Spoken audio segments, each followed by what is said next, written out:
Hey folks, really quickly right here, I get asked a question that I want to address in a separate video about how to treat dandruff which is caused by minoxidil. Now this is an interesting question because a lot of people may think, okay, I'm getting dandruff from minoxidil, so let me go ahead and just treat it with a conventional dandruff treatment like an anti-dandruff shampoo like Selsun Blue or Head and Shoulders, but the problem is that those really won't work because the minoxidil you're getting from, the dandruff you're getting from minoxidil is not really dandruff. What it is just dried minoxidil, and the worst kind of minoxidil to use if you're trying to avoid dandruff would be just like the regular liquid generic kind like this. It doesn't matter if it's generic or not.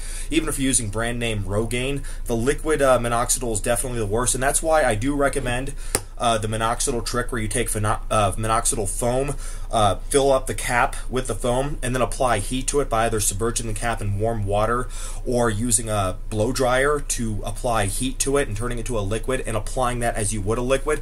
That doesn't have nearly as much propylene glycol in it, so it doesn't leave that same kind of dandruff-like residue, but not as much at least, but even after prolonged use, that will still build up a little bit of dandruff. So how do you get rid of the dandruff from minoxidil if traditional dandruff treatments don't work? You got to really just remove it physically, and the best way to do that in my experience is to use something like this.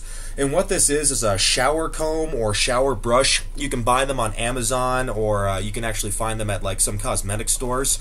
This was probably just like $8 or so if I remember correctly, and this is pretty useful because what you do is that you just apply warm water to the hair. You try to maybe get a little bit of conditioner to get it really flat, and then you just brush like both vertically and horizontally as aggressively as possible, and then rinse periodically after a few brushes just to get like the dandruff residue out. And you'll notice what's distinct about this compared to other brushes is that it has a lot of bristles per cubic centimeter, similar to a like boar bristle brush, but this is hard plastic, so it's much stronger and it's much better at picking up the little pieces of minoxidil and other nasty flakes in the scalp, and that will help prevent that nasty cosmetic appearance you get from minoxidil-related dandruff, especially after it dries. You'll notice like a bunch of white flakes in your hair, and I think it's important to have something like this because with minoxidil, if you're using minoxidil, I don't recommend using it as instructed. It says just apply it like on the back of the head, and the reason why it says that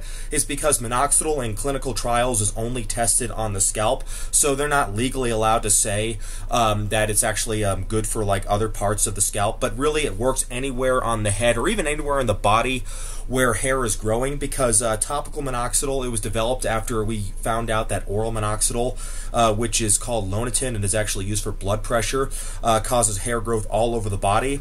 And like Lonatin, minoxidil works as it's applied to the hair, and if it absorbs systemically, it can actually cause hair growth all over the body as well, which is why they have the 2% variety for women and the 5% variety for men, because a lot of women don't want that excess hair growth right there, even though a lot of women do use the 5% minoxidil just because it's stronger. It's about 40% more effective, and it's definitely the one I recommend if you're trying to fight hair loss, if only because minoxidil isn't that super effective of a treatment. It doesn't actually address the underlying cause of hair loss, which is DHT.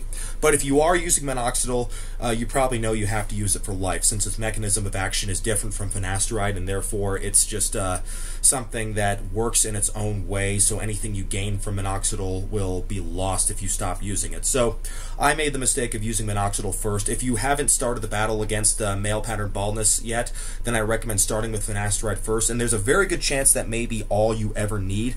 But if you're on minoxidil, or if you choose to go use minoxidil, make sure you have something in place to fight the dandruff problem which may arise from using it. And I find it very common because ultimately the minoxidil is going to dry on the scalp, and you are going to have some of that shitty residue. So yeah, maybe invest in one of these guys, a shower comb, shower brush, and just remember, every time you shower, scrape very aggressively, and you may actually want to do several rinses. So that means, like, get a little conditioner, flatten it, scrape it out, and then maybe do it again. And I take a couple showers a day, so I very seldom have dandruff problems, especially since I use that. But I think showering enough isn't good enough, because just scraping your hands through your hair, that's not going to be strong enough to get rid of the dandruff. So just really brush very hard, and don't worry about like scalp hair you see on the brush. A healthy scalp, even one that's not experiencing male pattern baldness, will lose anywhere from like 60 to 100 hairs per day. If you've ever showered with a girl, for instance, you know that like they leave a lot of hair too, and even if they aren't experiencing hair loss at all. So everybody sheds hair, even people who don't have any hair loss issues, so don't freak out about that. But anyways, I thought I'd just go ahead and share my advice about what to do with that, because it is a very common problem, and since it's something I get asked about a lot, I figured I'd create a separate video to discuss to give my 2 cents about it. Since it is a pretty important subject in my opinion. Anyways, I'll be back soon. Nice talking to you guys. See you around.